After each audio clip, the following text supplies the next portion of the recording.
Welcome back to another SCP reading, dear researcher. Today we'll be reading SCP-182, Rider. Now without further ado, item number SCP-182, Object Class, Euclid. Special Containment Procedures. SCP-182 is to be kept in a small environmentally sealed structure on an otherwise uninhabited island situated 10 kilometers off the coast of Greenland. A team of 5 guards are to be assigned to guard the object at all times. Guards are to be examined for psychological damage once per month. Guards who show any signs of damage are to be recalled from their post and are required to take a full course of psychiatric therapy prior to returning to duty. No single individual is to spend more than 6 months at a stretch on 182 guard duty, and are required to spend a minimum of 3 months on a different assignment before returning. Personnel are entitled to refuse this assignment if they have spent a total of 8 months or more on the island. SCP-182 has requested to be kept under heavy sedation for 20 hours per day. Following Incident 182-7, this privilege has been revoked.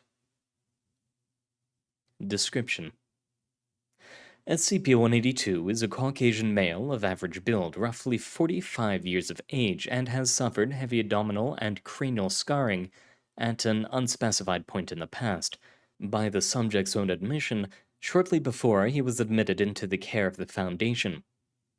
SCP-182 is both deaf and mute, compensating for these disabilities with natural abilities.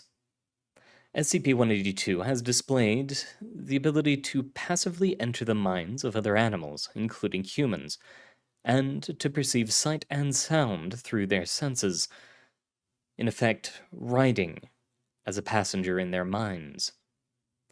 This has no consistent effect on personnel, and some guards have rotated on and off on a regular basis for the past Data redacted. years without detrimental effects. However, prolonged exposure to SCP-182's passive sensory borrowing results in vivid visual and auditory hallucinations in 97% of humans and 100% of non-human test subjects. The effects in question vary wildly in severity, but continued exposure after the onset will inevitably result in mental collapse, with said mental breakdown being hastened by proximity to SCP-182. SCP-182 has displayed the ability to consciously force hallucinations upon his guards when under duress, and as such, it is advisable that subjects known to agitate SCP-182 be avoided, including mention of SCP-076-2, SCP-682, and SCP-182's own past, prior to acquisition by the Foundation. Termination of affected personnel is recommended if they cannot distinguish between hallucinations and reality, as all subjects allowed to reach such a point have invariably broken down, with brain death or permanent catatonia being the only possible outcomes. SCP-182 cannot control this ability with any appreciable degree of skill, and automatically sees and hears the perceptions of any living animals within 10 meters. Subject can focus on specific directions outside of that range, but cannot ride the senses of beings further away from it than 30 meters.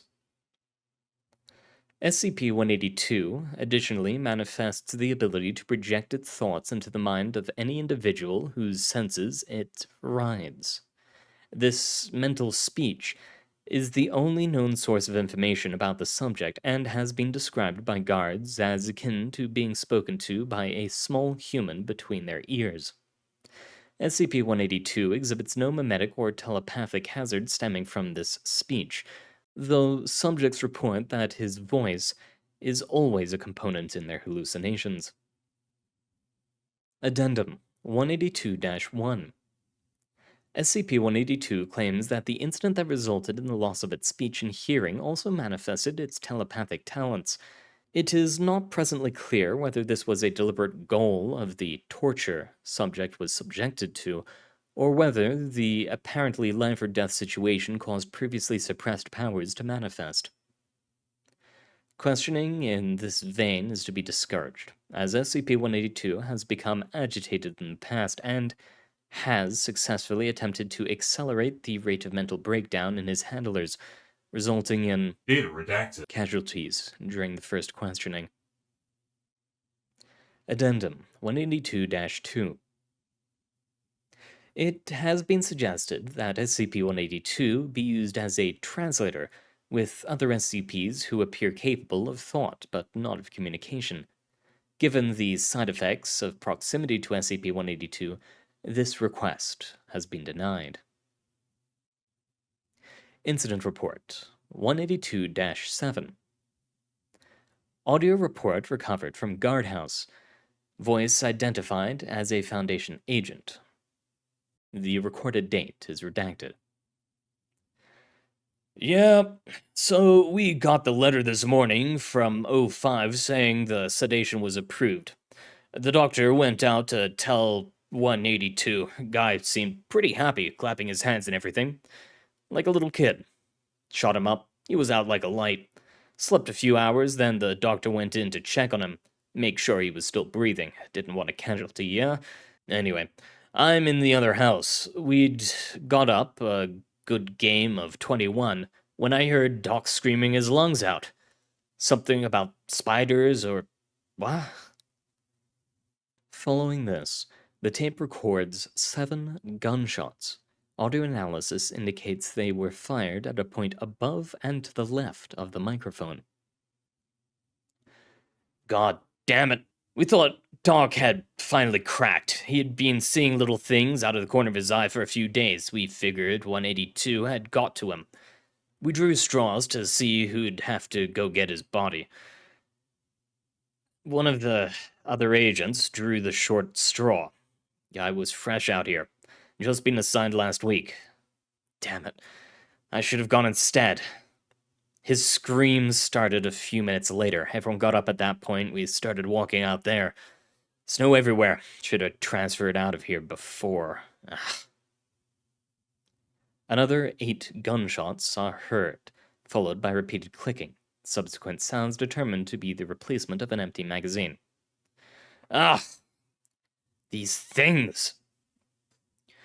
We got to the house where 182 was. He was lying on the bed, looking dead to the world. 30, maybe 35 feet away, the agent and Doc were sitting on the floor drooling. Well, Doc was. The agent was dead. Blood oozing out of his mouth. Looked like he bit his own tongue off. All 3 of us knew what had happened. I started to see things. I ran. I don't know about the other guys. I'm holed up in the building. Gonna wait for the boat to arrive. Hopefully I can hold off long enough. Audio recording continued for 17 minutes. Intermittent screams and gunshots can be heard, as well as a door opening twice. I've seen what happens to those guys that go too far. I'm not ending up like that. I'm not going to see those things. Bye. A gunshot is heard. Tape records 2 hours of silence. The bodies of 2 agents were found inside the door, shot by a 3rd agent. The 3rd agent was found next to the recorder, a bullet lodged in his skull. Final Incident Report. Subsequent questioning of SCP-182 by replacement personnel revealed that subject suffered from horrible, unworldly nightmares while sedated. Subject displayed elevated levels of stress during interview, and it is theorized that the nightmares experienced by SCP-182 caused enough emotional distress that subject unconsciously created a radius of heightened hallucinatory territory. Subject is henceforth to be denied all sleeping aids. Well, not only do I fear eventually being called to duty for this poor SCP, I also feel absolutely terrible for him. This is not a life that would be worth living for him, but we cannot allow them to die. That's part of our code. So, thank you very much for coming, dear researchers. It has been an honor reading for you. And good luck out there. I hope to see you again.